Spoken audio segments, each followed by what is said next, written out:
Selamat malam, salam sejahtera. Terima kasih karena bersama dengan saya di Nazlin Unity Channel.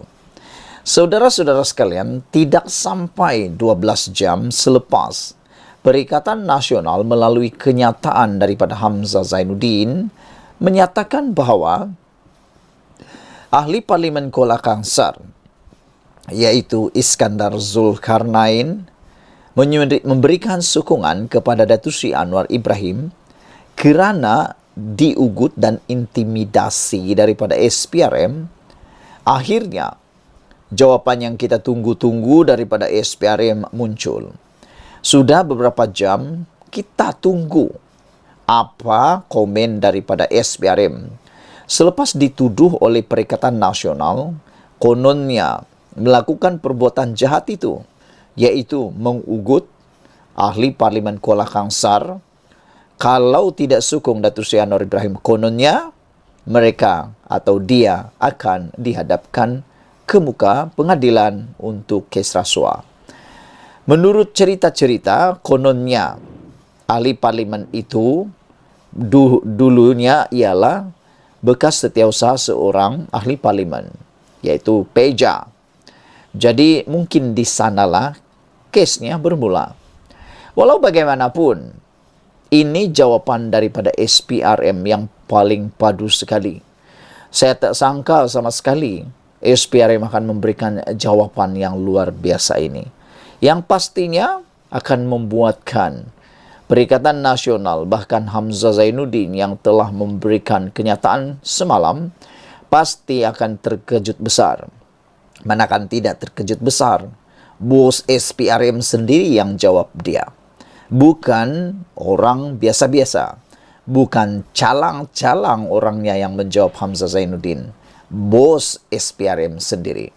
Yang kita risau ialah kalau jangan-jangan SPRM pula akan ambil tindakan menyaman Perikatan Nasional dan Parti Bersatu.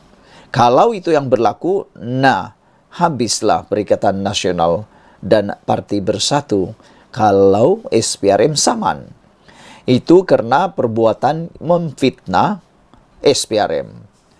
Hari ini disahkan SPRM tidak terlibat isu sokongan ahli Parlimen Bersatu terhadap Perdana Menteri, yaitu Azam Baki. Saudara, kalau masih ingat lagi, Anwar Ibrahim pernah kata dia tidak akan sesekali menggunakan kuasa pihak berkuasa untuk melakukan perkara keji seperti itu.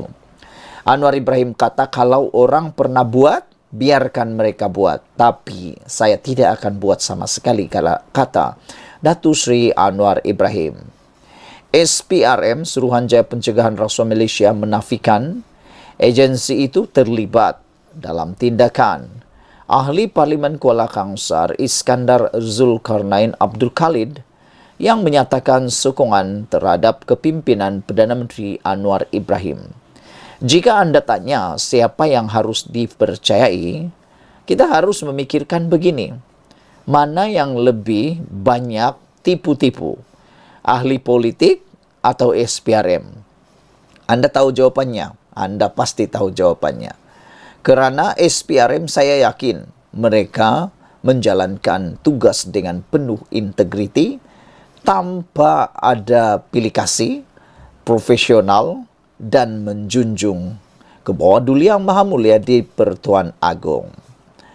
Saudara-saudara sekalian, sebaliknya Ketua Pesuruhjaya SPRM Azam Baki berkata, dakwaan bahawa pihaknya cuba menakut-nakutkan ahli Parlimen Perikatan Nasional itu supaya menyokong kerajaan bertujuan untuk mencemarkan nama baik agensi itu.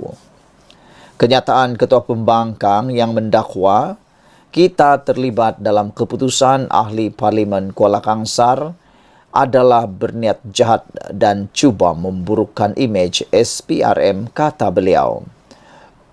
Hakikatnya, kami tidak ada kena-mengena dengan kenyataan yang dibuatnya, kata Azam Baki seperti yang dilaporkan di dalam The Star hari ini. Azam Baki berkata, siasatan atau demikian, Azam Baki berkata demikian Susulan dakwaan Setiausaha Agung Perikatan Nasional Hamzah Zainuddin bahwa SPRM mengugut Iskandar Zulkarnain supaya menyokong Anwar Ibrahim atau menghadapi pertuduhan rasuah di mahkamah.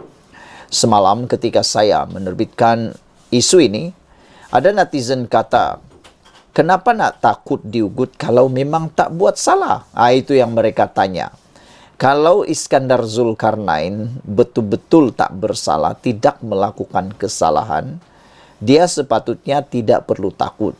Diugut macam mana sekalipun, dia tak patut membuat keputusan menyokong Anwar Ibrahim kalau dia tidak rasa bersalah. Dia hanya mungkin akan terjerumus kepada langkah tersebut kalau jangan-jangan dia rasa bersalah.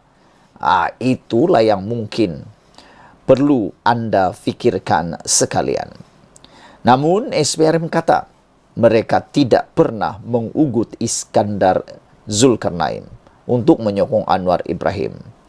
Pada 1 Oktober lalu, ahli Parlimen Kuala Kangsar dilaporkan menurut Perikatan Nasional dibawa untuk bertemu dengan seorang pegawai tertinggi SPRM di sebuah lokasi hotel di Damansara. Dan kononnya diugut akan didakwa atas kesalahan rasuah sekiranya enggan menandatangani kenyataan media yang telah pun disediakan awal untuk menyokong kerajaan dakwah Hamzah Zainuddin. Nah, pertama sekali ialah soalan besar daripada Sabudin Husin dan juga para penganalisis politik dan pemerhati politik bebas.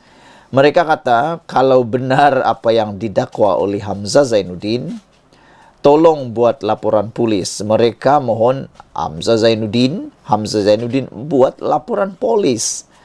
Mereka tidak percaya sehingga ada laporan polis. Kerana kata mereka, kalau hanya cakap-cakap kosong, semua pun boleh buat, kata mereka. Bahkan ada netizen berikan komen, nenek dan atuk aku pun boleh buat dakwaan kalau begitu, kata mereka. Mereka tunggu, netizen tunggu sejauh mana dakwaan Hamzah Zainuddin itu benar. Kalau benar, dia akan buat laporan polis atas ugutan tersebut dan pastilah ada siasatan yang akan dibuat.